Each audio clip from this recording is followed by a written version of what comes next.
The rain tapped softly against the classroom window, a steady rhythm that filled the silence of the empty room. Clara Hensley sat alone at her desk, her dark hair falling over her eyes, shielding her from the world. At 16, she was the daughter of a millionaire CEO, a name whispered in the halls of Westbridge High with a mix of awe and envy. But Clara didn't speak. Not to her teachers, not to her classmates, not even when called on in class. Her silence was a wall, tall and unyielding, built from something no one could quite name. Outside, the small town of Willow Creek buzzed quietly under grey skies. The school, with its peeling paint and creaky floors, stood at the heart of it, a place where dreams often felt too big for the worn-out desks. Clara's father, Richard Hensley, ran Hensley Enterprises, a tech empire that cast a long shadow over the town. His wealth funded the new library wing, the football field lights, even the laptops in the computer lab. But Clara, she was a mystery, her voice locked away, her presence a ghost in the crowded halls. Miss Emily Carter, a first-year English teacher, noticed Clara's silence on her first day. Emily was 25, with tired eyes and a heart full of hope. Though her bank account barely stretched to cover rent, she'd come to Willow Creek chasing a dream of making a difference. But the reality of teaching, grading papers until midnight, managing rowdy teens, dodging whispers about her second-hand clothes, was heavier than she'd imagined. Clara, though, was different. Her silence wasn't defiance or shyness, it was something deeper, like a wound that hadn't healed. Emily watched Clara during lessons, her pen moving furiously in her notebook, sketching intricate designs instead of taking notes. The other students left her alone, sensing the invisible barrier she carried. Emily tried gentle questions, soft smiles, even notes slipped onto her desk. "What's on your mind, Clara?" One read. Clara would glance at them, her hazel eyes flickering, then look away. Nothing. Emily's heart sank each time, but she couldn't give up. Something about Clara's quiet presence tugged at her, a puzzle she needed to solve. Weeks passed, and the rain kept falling. Emily's classroom became a refuge for her, a place where she could pour her energy into stories and poems, hoping to spark something in her students. She assigned a project, write a personal essay about a moment that changed you. Most kids groaned, but Emily saw Clara's pen pause mid-sketch. For a moment, her eyes lifted, meeting Emily's. A spark, faint but real. Emily held her breath, hoping Clara might finally speak. But the moment passed, and Clara's gaze dropped back to her notebook. Emily stayed late that evening, grading papers under the hum of fluorescent lights.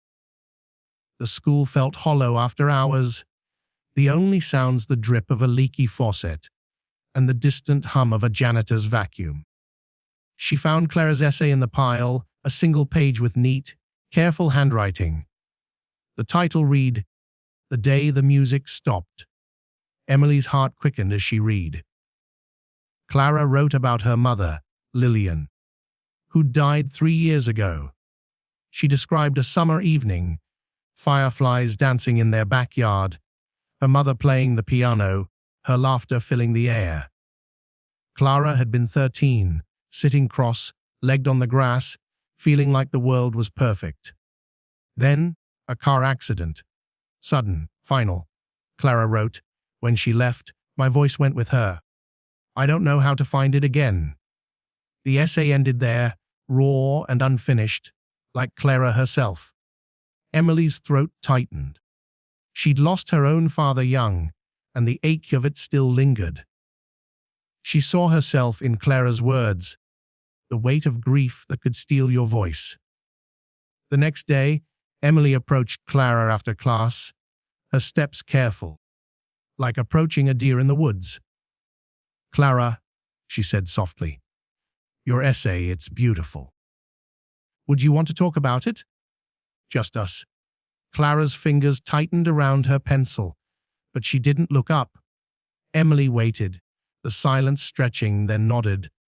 Okay. Whenever you're ready. The days grew shorter, the air colder. Emily kept trying. She left books of poetry on Clara's desk.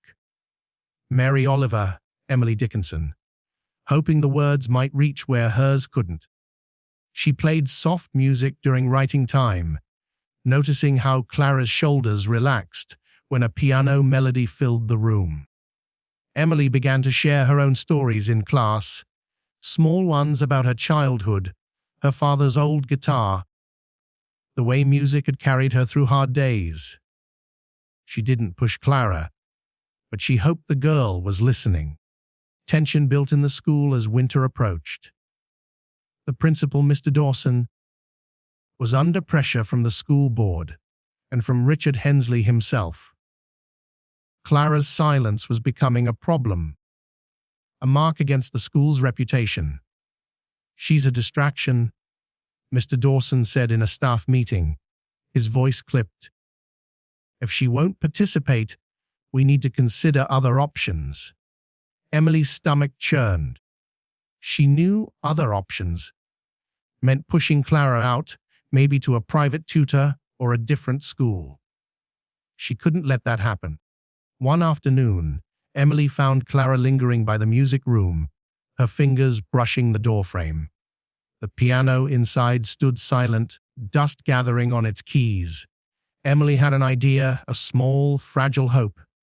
She spoke to the music teacher, Mrs. Larson, who agreed to let Emily use the room after school. The next day, Emily left a note on Clara's desk. Meet me in the music room at 3:30. No pressure, just music. She didn't expect Clara to come, but Clara did. She slipped into the room, her backpack slung over one shoulder, her eyes wary. Emily sat at the piano, her fingers clumsy on the keys. She wasn't a musician, not really, but she'd learned a few chords as a kid. She played a simple melody, something her father used to hum. Clara stood by the door, motionless, but she didn't leave. Emily kept playing, letting the notes fill the quiet. When she stopped, Clara's eyes were wet, but she didn't speak. This became their routine. Every Tuesday, Emily would play, and Clara would listen. Sometimes Emily talked about her father, about how music felt like a bridge to him.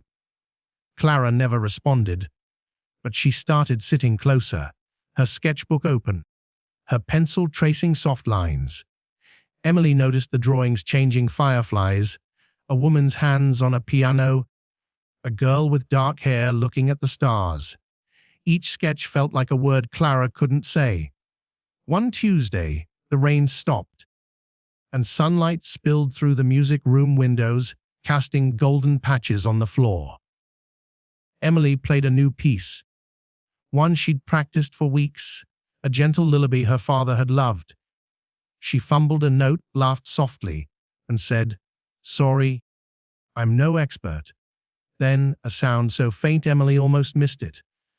A whisper, "It's okay." Clara's voice, small and rough, like a door creaking open after years of being shut. Emily's heart stopped.